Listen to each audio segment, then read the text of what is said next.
천국으로 가는 해변. 통나무 집에서 만난 천국 사람들. 주님께서 저를 데리고 모래사장이 끝나는 곳으로 가셨습니다. 그곳에는 작은 나무들이 숲을 이루고 있었습니다. 나무들은 모두 춤을 추듯 움직이고 있었습니다. 음악에 맞춰 춤을 추는 단체 무용수 같았습니다. 그리고 움직임에 따라 여러 색의 빛이 났습니다. 바람은 전혀 없었습니다. 곧고 큰 나무들도 있었는데 나무들의 기둥에는 전혀 잔가지가 없었습니다. 날아다니던 새들은 주님의 어깨와 머리 위에 앉았습니다. 색이 무척 화려했습니다. 날개가 움직일 때마다 빛이 나는 새도 있었고 지상에서 자주 보던 새들도 있었습니다. 우리는 계곡 쪽으로 내려갔습니다. 계곡 옆에는 평범한 통나무 집이 있었습니다. 굵은 통나무로 지어진 단층 집입니다. 주님께서 통나무 집으로 쑥 들어가셨습니다. 저도 따라 들어갔습니다. 주님께서 실내로 들어가시면서 갑자기 커지시는 바람에 집 안은 주님 한 분으로 꽉 차버렸습니다. 통나무 집은 살림집이 아니었습니다. 내부는 회의실 같았습니다. 정중앙에 나무 테이블이 있었고 테이블 주위와 사면 벽에는 의자들이 줄지어 놓여 있었습니다. 실내에는 그것 말고는 아무것도 없었습니다. 문의 맞은편에 있는 넓은 창을 통해서 시원한 계곡물이 흘러가는 게 보였습니다.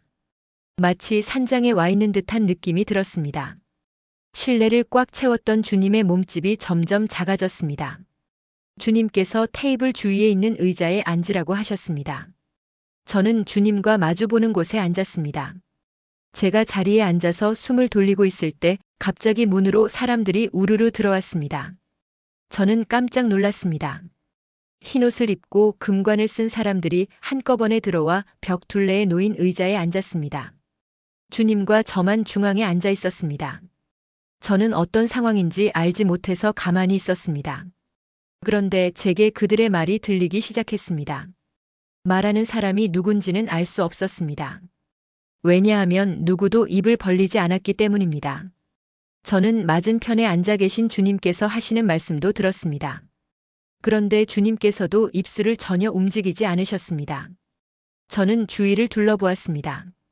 그들 모두 주님과 대화를 하고 있었고 다른 사람과는 대화하지 않았습니다. 단지 주님과만 대화하고 있었습니다. 그리고 주님은 한 분이셨지만 그 방 안에 모두와 대화를 하고 계셨습니다. 나중에 저는 누구도 입을 벌려 소리내어 말하지 않았지만 누군가를 쳐다보면 그가 하는 말과 그 사람에게 응답하시는 주님의 말씀을 들을 수가 있었습니다. 저는 주님께서 한꺼번에 여러 사람과 대화하는 장면이 전혀 이상하지 않았습니다. 저는 시선을 옮겨가며 그들의 대화를 들어보았습니다. 모두 주님과의 대화에 열중하고 있었습니다. 검은 머리에 수염을 기른 흰옷 입은 남자를 쳐다보았습니다. 그는 머리에 금관을 쓰고 있었는데 그 관은 아주 가늘었습니다. 머리에 털실 한 줄 얹어놓은 것 같았습니다. 남자가 주님께 말하고 있었습니다. 제가 여기 온 지 수백 년이 흘렀습니다. 이제 저에게 더 높은 상급을 주셨으면 합니다. 그가 말하자 대답하시는 주님의 음성이 들렸습니다. 그것은 예전에 다 끝난 것이 아니더냐. 주님의 말씀에 남자는 머리를 숙이고 아무 말도 못했습니다. 그 옆에 앉아있는 여자를 쳐다보았습니다. 겉으로 풍기는 인상이 아주 명랑했습니다. 온몸에서 빛이 발산되고 있었습니다. 머리에 쓰고 있는 면류관은 보석이 많이 박힌 아름다운 큰 관이었습니다. 여자는 마치 새가 조잘되는 것 같이 주님께 말했습니다. 주님, 제가 주님을 위해서 어떤 노래를 불러드릴까요? 제가 주님을 위해서 노래를 만들었습니다. 그리고는 노래를 불렀습니다. 주위 사람들도 그 여자의 노래를 들을 순 있지만 집중하지는 않았습니다. 모두 주님과 대화하고 싶어 하기 때문입니다. 여자는 입술이 길어졌다, 짧아졌다 하면서 꾀꼬리 같은 새소리를 내었습니다. 그리고 다양한 표정을 지으며 최선을 다해 노래를 불렀습니다. 제가 주님께서는 어떤 표정을 지으실까? 라고 생각하며 주님을 바라보았지만 주님께서는 그 여자를 향하여 앉아 계시지 않았고 주님의 표정에는 아무 변화가 없었습니다. 하지만 여자의 얼굴을 볼 때 주님께서 웃으시는 소리가 들렸습니다. 내가 너로 인해 기쁘다. 주님께서 이렇게 말씀하셨고 여자는 노래를 계속 불렀습니다. 짧은 치마에 흰옷을 입은 여자아이가 있었습니다. 피아노를 치듯이 손가락 장난을 하면서 주님께 말했습니다. 저는 여기에 온 지 얼마 안 돼요. 그러자 주님께서 말씀하시는 소리가 들렸습니다. 내가 너를 인도해 주마. 천국 생활이 너한테는 무척 즐거울 거다. 아이가 말했습니다. 그런데 왜 저는 면류관이 없나요? 그것은 상급인데 너는 그 관을 쓸 자격이 없단다. 주님께서 말씀하셨습니다. 아이는 이내 얼굴이 시무룩해지면서 제가 다른 것이라도 쓰면 안 될까요? 라고 여쭈어 보았습니다. 그래, 꽃으로 만들어 보렴. 주님께서 말씀하셨습니다. 아이의 얼굴이 밝아졌습니다. 저는 문 곁에서 앉지도 못하고 서 있는 큰 사람을 보았습니다. 다른 사람보다 훨씬 크고 턱이 2개나 되는 나이 든 남자였습니다. 서 있는 그 사람도 컸지만 머리에 쓰고 있는 관은 천정에 닿을 정도로 컸습니다. 그리고 목에는 금으로 된 여러 겹의 사슬을 걸고 있었습니다. 그가 주님께 말했습니다. 주여, 무슨 일을 시키시든지 하겠습니다. 그러자 주님께서 웃으시면서 말씀하셨습니다. 너는 죽도록 충성하였으니 여기서는 안식을 누려라. 그러자 그는 겸손하게 2 손을 앞으로 모으며 머리를 숙였습니다. 저는 그의 손가락에 세상을 볼 수 있는 초록 보석 반지가 끼워져 있는 것을 보았습니다. 그가 다시 주님께 말했습니다. 주님, 제가 죽도록 충성한 것이 아닙니다. 주님께서 하셨지요. 제가 지금 이 자리에 있는 것이 너무나 영광스럽습니다. 그러자 주님께서 말씀하셨습니다. 너는 참으로 충성된 내 종이다. 너는 참으로 충성된 내 아들이다.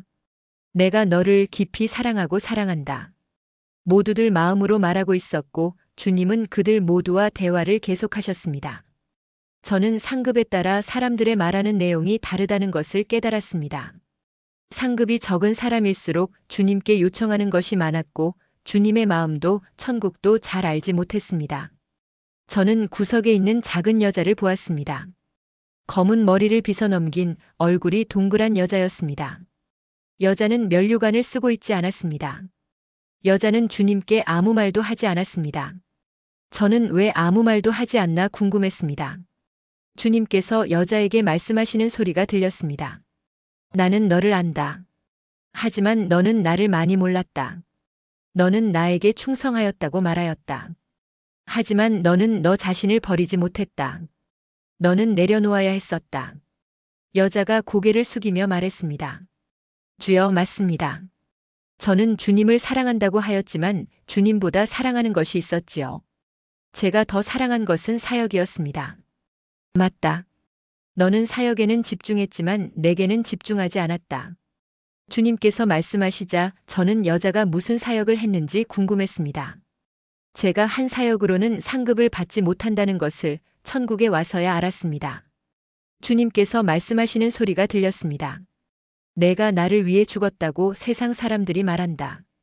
하지만 너의 죽음조차도 너를 위한 것이었다. 저는 주님을 사랑하면 사역을 사랑하는 것이 당연하다고 생각하고 있었기 때문에 주님의 말씀이 전혀 이해되지 않았습니다. 여자가 다시 말했습니다. 주님, 그 상급은 이미 세상에서 받았지요. 저는 사역을 통해 많은 사람에게 칭찬을 받았고 인정을 받았습니다. 그래, 너는 천국에 오기 전에 이미 지상에서 내 상급을 다 받았다.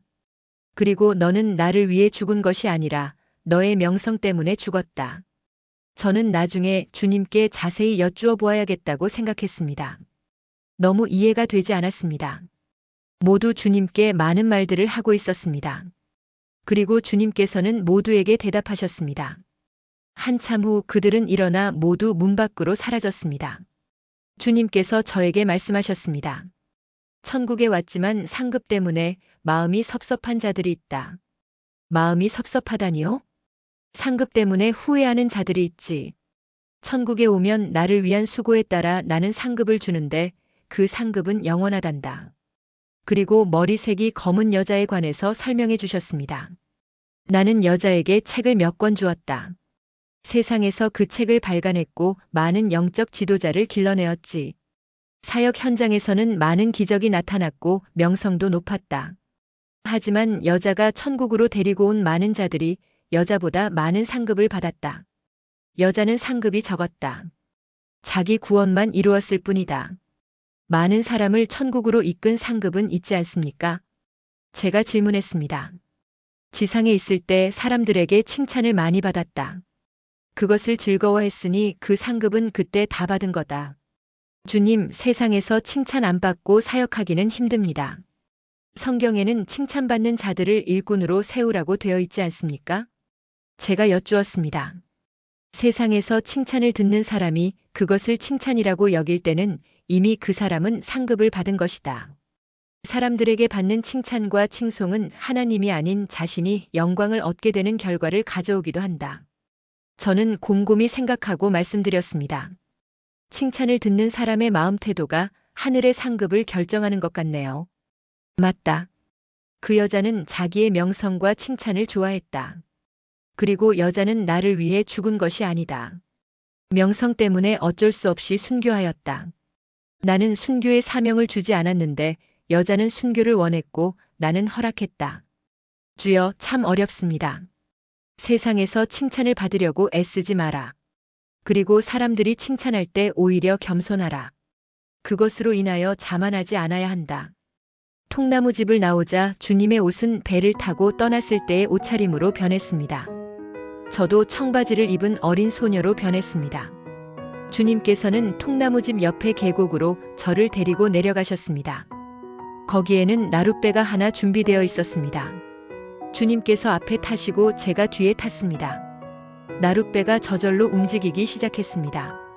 노는 있었지만 주님께서는 노를 저으시진 않았습니다. 나룻배는 계곡에 있는 바위들을 피해 부드럽게 흘러갔습니다. 물에 닿았는지 안 닿았는지 잘 모르겠습니다. 물살을 전혀 느낄 수가 없었습니다. 잠시 후 강이 나타났습니다. 그 강에는 배가 기다리고 있었습니다. 이제 돌아가야 할 시간이었습니다. 배는 제가 항상 주님을 만나는 해변에 도착했습니다. 주님께서는 제게 이제는 세상으로 가야 한다고 말씀하셨습니다. 저는 주님께 드릴 많은 질문이 있었는데 하나도 생각이 나지 않았습니다. 주님께서 말씀하셨습니다. 천국에서의 상급은 지상에서 했던 사역들의 결과다. 천국에서의 상급은 변하지 않는단다. 하나님 나라를 바라보고 믿음으로 순종한다면 상급이 있기 마련이다. 그러나 내가 준 사역을 제대로 감당하지 못한다면 상급은 적고 또 없기도 할 것이다. 그런 자는 자기 구원, 자기 생명 하나 건지는 것으로 끝날 것이다. 주님의 말씀에 제 마음에 다짐이 생기기도 했지만 걱정스러운 부분도 있었습니다. 주님께서 저의 어깨를 두드리시며 말씀하셨습니다. 너는 염려하지 마라. 내가 한 말을 기억하라. 너는 나를 바라보고 내 안에서 순종하되 절대 교만해선 안 된다. 그리고 사람에게 칭찬받기보다 하나님께 칭찬받는 것을 더 즐거워하라. 남들이 너를 칭찬할 때 너는 넘어질까 조심하라. 그리고 그것을 칭찬으로 받을 때는 상급이 적다는 것을 기억해라. 주님과 저는 세상으로 가는 길까지 함께 걸어갔습니다. 염려되고 걱정스러운 모습으로 길을 가는 저를 향해 주님께서 손가락으로 승리의 V자를 보여주셨습니다. 저도 손가락으로 V자를 만들어 답하고는 세상 길을 향하여 돌아섰습니다.